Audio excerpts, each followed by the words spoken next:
Welcome back, YouTubers, to another Friday Night Smackdown review of us, the British Fist. Gotcha. Hoping that we can brighten up your Friday, if indeed you're not going out clubbing or drinking or any of the following. We are the British Fist, as of course. Gotcha. Repeating ourselves again, it's Mr. Parkin here, with the same shirt on, repeating myself, and Mr. NJ Brady here. What's up?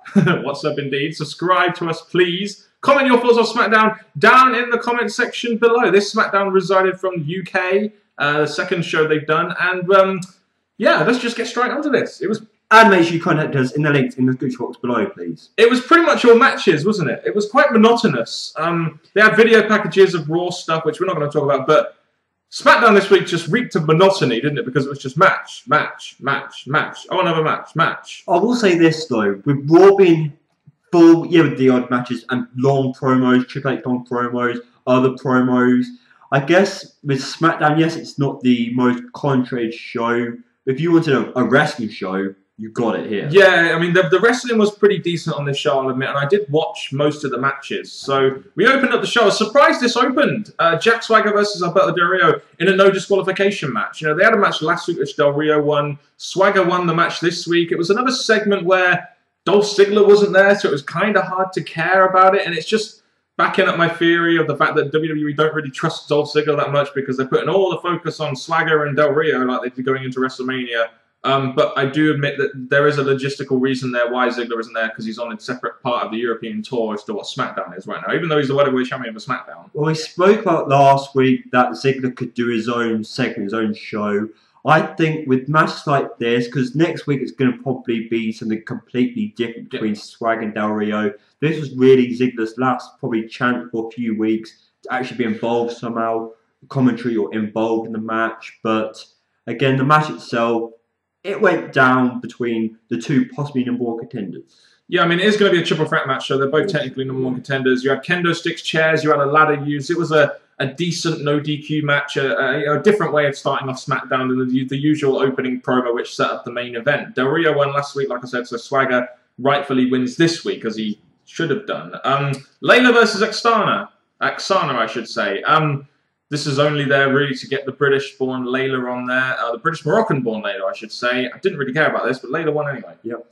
Fandango versus Justin Gabriel. The highlight of this match wasn't even the match. It was the fact that throughout the whole time, the crowd were Fandangoing, and that is all that matters when Fandango is on the screen. Plus, Emma from NXT, not Emma from NXT, Summer Rae from NXT is incredibly hot. The thing I want to quickly say about this is, number one, Justin Gabriel, again, the bringing him on TV is good, but they've missed a big opportunity when he left Nexus, left Heath Slater, so I've seen lots on house shows, so I hope he'll make it to the roster soon.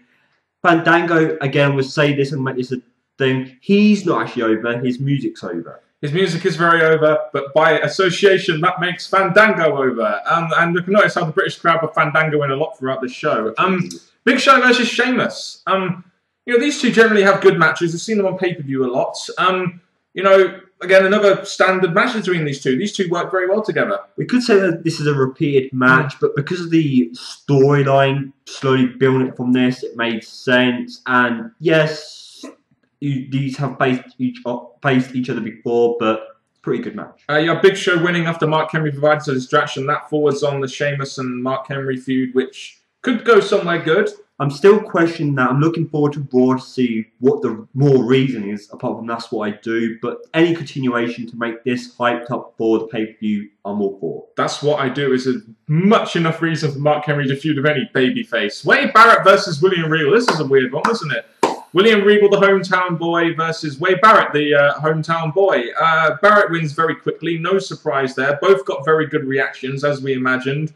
Got a couple of football chants in there. Shame the match didn't go long enough for the football chants to really elongate like they probably could have done, but there you go. We obviously, because of we spoke about earlier about Ziggler not being there, I felt that this match, instead of the Fandango match, if they booked it right, Wade Barrett should have placed Regal on Raw, the biggest show of them all, and probably put on a better match. Yeah, there was some logistics there with Barrett not being able to be at the show because he was on the SmackDown half of the tour rather than the Raw half of the tour, which is why the rosters have been quite thin lately, and why this show was full of matches and video packages from Raw, essentially. Randy Orton versus Mark Henry. Ended in a DQ. I'm surprised to see that Randy Orton dominated most of this match. I really expected it to be the other way around.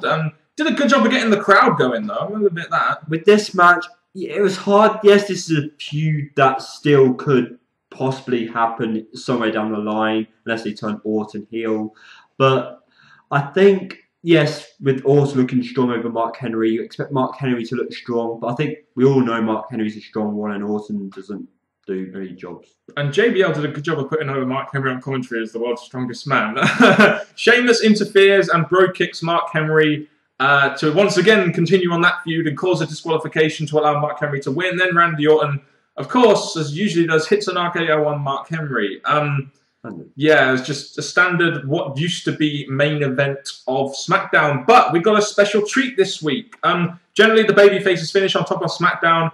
But we had a special treat this week on SmackDown, which is one of the reasons why I was quite eagerly anticipating the show. We had Undertaker versus Dean Ambrose. Now, this was essentially going to be a dark match main event, but they ended up putting it on SmackDown anyway. And I'm bloody glad they did, because seeing Undertaker wrestling in the main event of SmackDown again, that sort of stuff excites me to watch SmackDown. Even though Undertaker's became a WrestleMania attraction without CM Punk and other wrestlers not always being there, the Undertaker to be on Raw and SmackDown, get involved with the Shield, it does leave me wondering what's going to happen between now and Extreme Rules, and they're emphasising Dean Ambrose possibly being the one that's going to keep climbing. Yeah, Dean Ambrose looked very equal in that ring with Undertaker, I'll say that. I did think Dean Ambrose did well, and I've been a massive fan of Dean Ambrose ever since I've seen him in FCW, 1 to 2 years ago, so I'm glad to see he's in these kind of spots.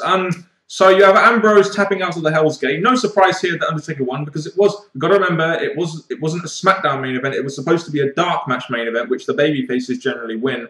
But you had the post-match segment, which really put over Shield quite strong.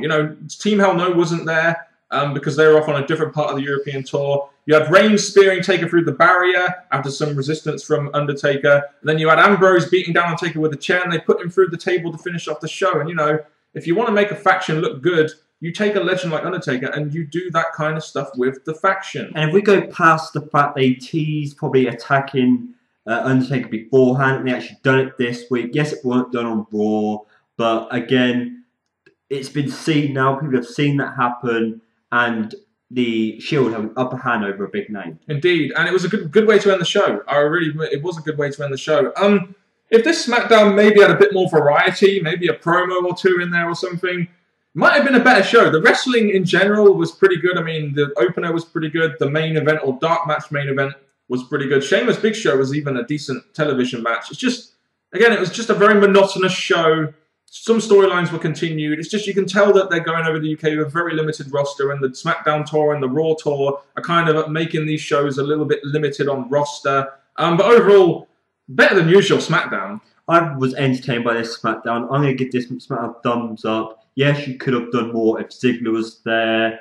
But overall, the matches, pure wrestling show, entertaining matches, and it was good to see the wrestlers who we got to see on SmackDown. Indeed. So Dolph Ziggler still isn't on Raw as he's part of SmackDown as he's part of the Raw European tour, but hopefully he'll have some part next week, because they really do need to establish Dolph Ziggler on SmackDown as, the top, not necessarily the top guy, but the world freaking heavyweight champion. There's all this focus on Del Rio and Swagger right now. So yeah, leave us your thoughts on SmackDown down in the comment section below. We haven't had too much to say about it, but I hope you guys do. Let us know in the comment section below. Because with SmackDown, there's a lot to say, I'm pretty sure, with this week and what's missing, what was there. Please share your thoughts. And for Mr. Parkin and me, NJ, hopefully you enjoyed SmackDown as much as we did. And until next time, YouTubers, good.